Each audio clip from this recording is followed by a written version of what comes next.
Hello, I'm Mary from the Portland Public Library in Portland, Maine, and I'm here to share a story with you. Mary Culhane and the Dead Man. Mary Culhane lived with her family on the far side of the graveyard, and one day her father, coming back from town, stopped by the graveyard and rested. And when he left his new blackthorn walking stick next to the newly dug grave. It wasn't until supper that he noticed it was missing. His wife asked what was wrong when she saw the look on his face. "Oh, I left my new blackthorn stick next to that newly dug grave. Oh, I hope no gypsies steal it in the night, for it's a beautiful shillelagh."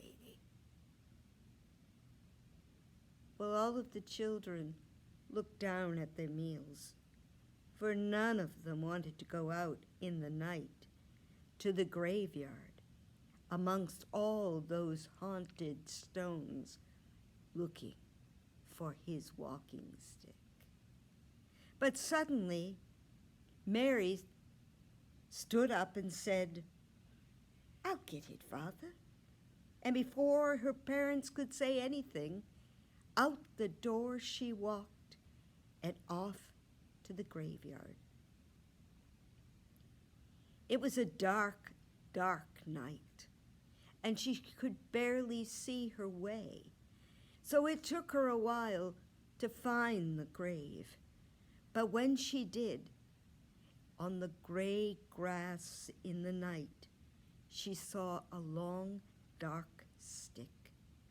"Oh, there it is," she said, and as she reached down to pick up the stick, she heard a voice say, "Leave it, leave it,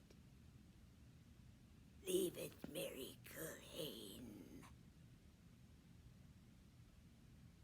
Well, she didn't want to do what the voice asked, but something took control of her body, and she began to stand up straight, and the voice said, "Now, help me out of the grave.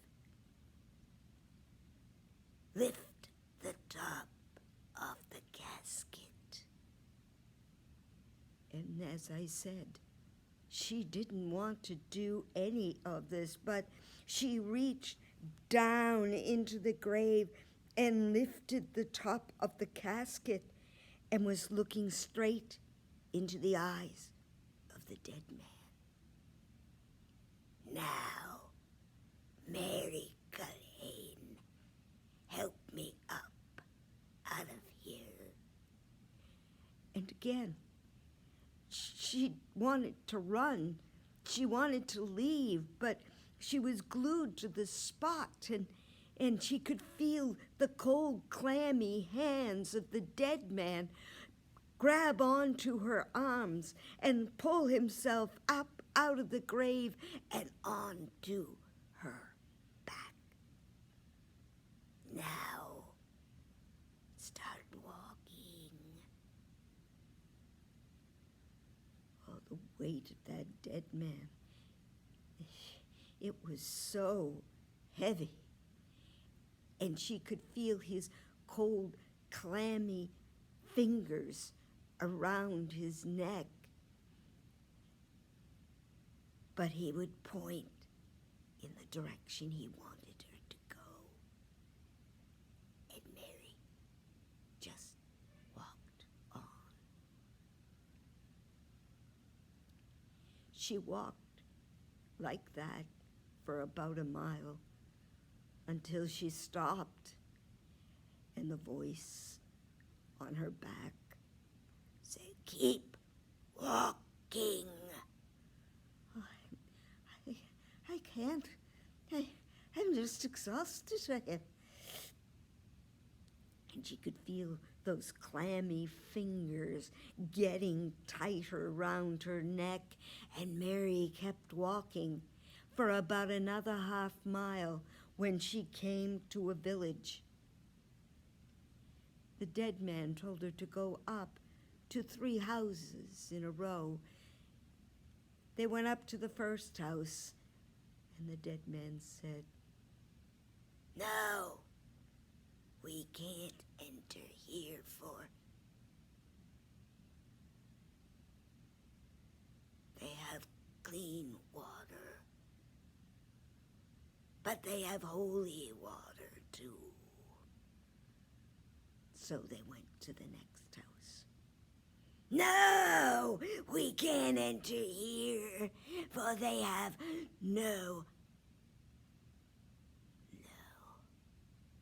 have clean water, and they have holy water too."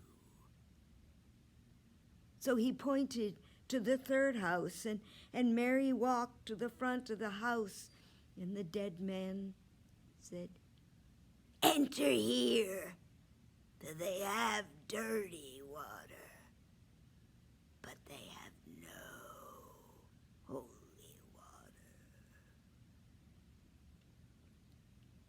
So they went into the house, and Mary, she put the dead man down in a chair by the hearth. "Find me something to eat." Well, Mary went into the kitchen, and all she could find was some oatmeal, but only some dirty water. And she came back to show the dead man, and he said, "Get me on your back." and he climbed up on her back, and he had already gotten her to get a small dish and a knife, and they went up the stairs. And they went into a room where there were 3 young men asleep in bed. And the dead man told Mary to go over to the bed. Then he cut a finger on each of the boys, and 3 drops of blood fell from each cut. When the first drop fell, they stopped breathing. When the second drop fell, the color went from their faces. When the third drop fell, they were as cold as the dead man himself. "Now take me downstairs." And they went down, and the dead man, he mixed the oatmeal and the blood. Then he divided it in 2 and gave half to Mary. "Well," he said, Eat up." well, Mary, she didn't want to eat it, so she very quickly took the kerchief off her head, and she tied it round her neck like a kerchief, and she dropped each spoonful of oatmeal into the scarf. "Have you finished?" "Oh, yes, I have." "All right, get me back to the graveyard." So Mary went into the kitchen, and she cleaned up the dishes, and she was afraid the dead man would smell the oatmeal when he was on her back, so she took the scarf off, and she wrapped it up, and she snuck it into a cupboard. Then she went back, and the dead man climbed on her back. "Hurry, hurry! Walk back to the graveyard.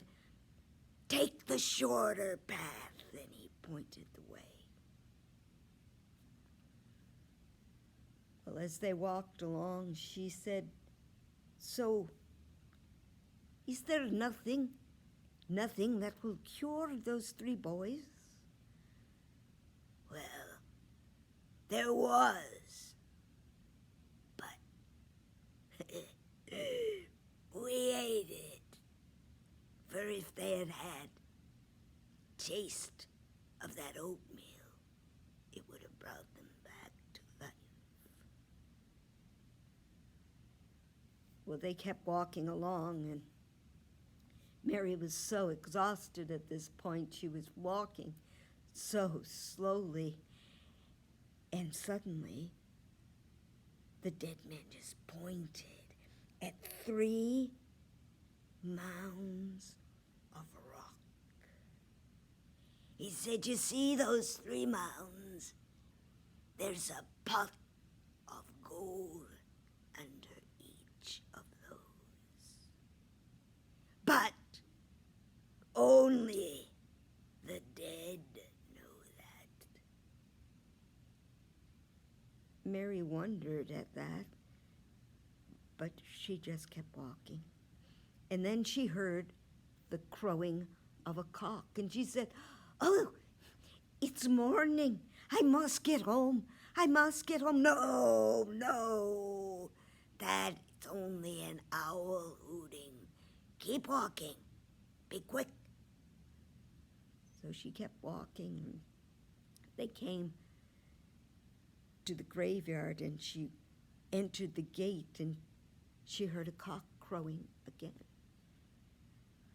And the dead man said, "No, no, no. That's not a bird. That's a lamb hooting for its mother. Keep walking. Be quick about it." So Mary, she was just so exhausted. She was so tired.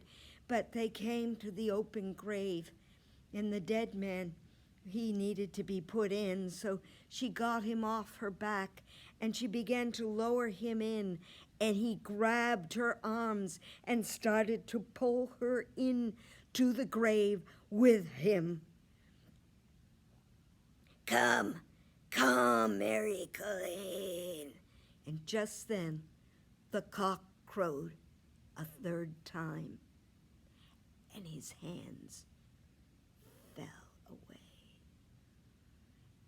And very slowly, he stared up at her and said, "Oh, had I known, I would not get you in the grave before the cock crowed. I never would have told you about the gold."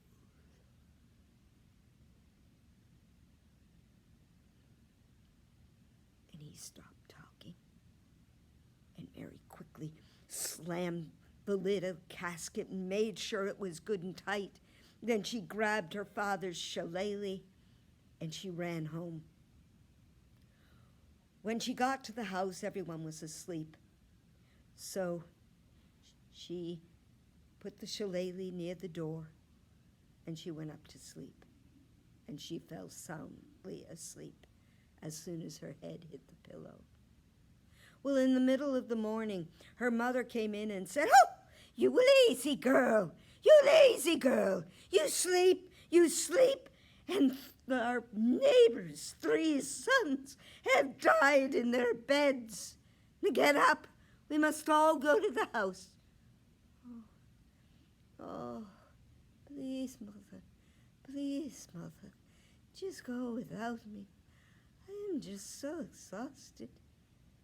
And her mother looked in her face and saw that she was pale and so tired, and she left Mary there and got the rest of the family together, and they went to visit their neighbors.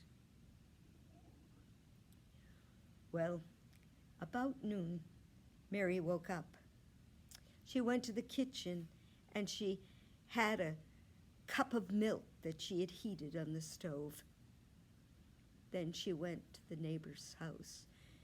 Everyone was so sad and crying, and she looked until she found the parents of the boys. And she walked up to them and said, "Excuse me, there's really no need for you to be crying." "Oh, you wicked girl!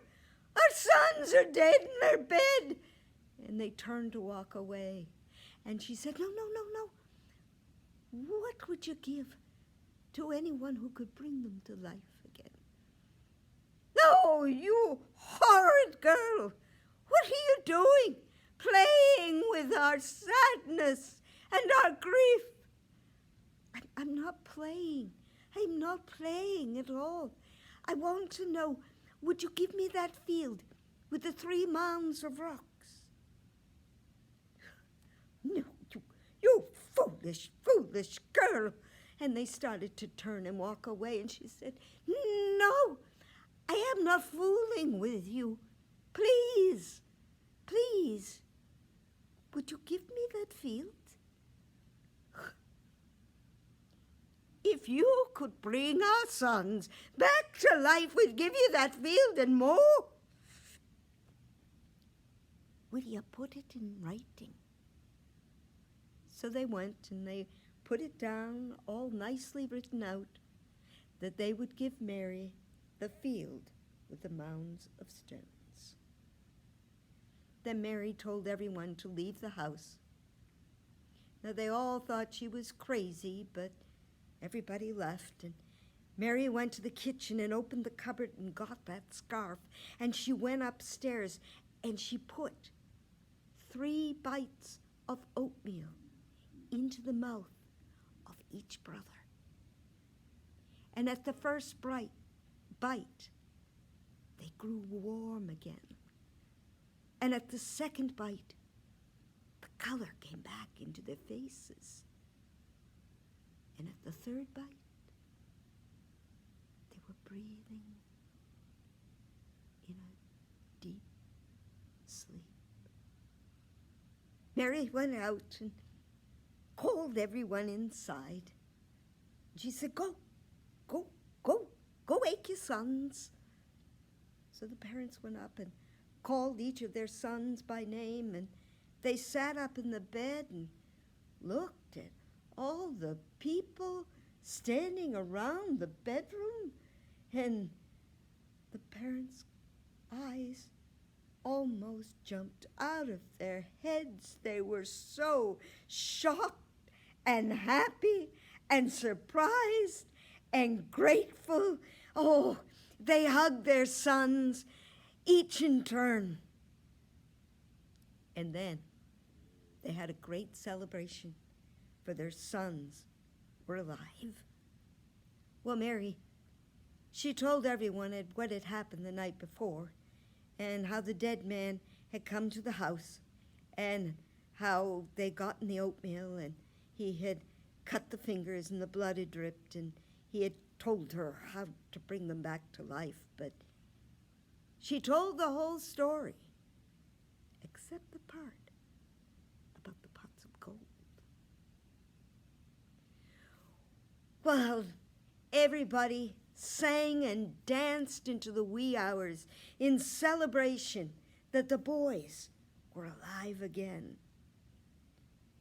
Now Mary, she went home with her family, and not long after, she dug up the gold. She built herself a house which was big enough for her and for her family, her parents and brothers and sisters and friends to come and visit. Now it's also said that Mary married the eldest of those 3 boys. And in her house, she always kept clean water and holy water. And she never ate oatmeal again. That's the story of Mary Culhane.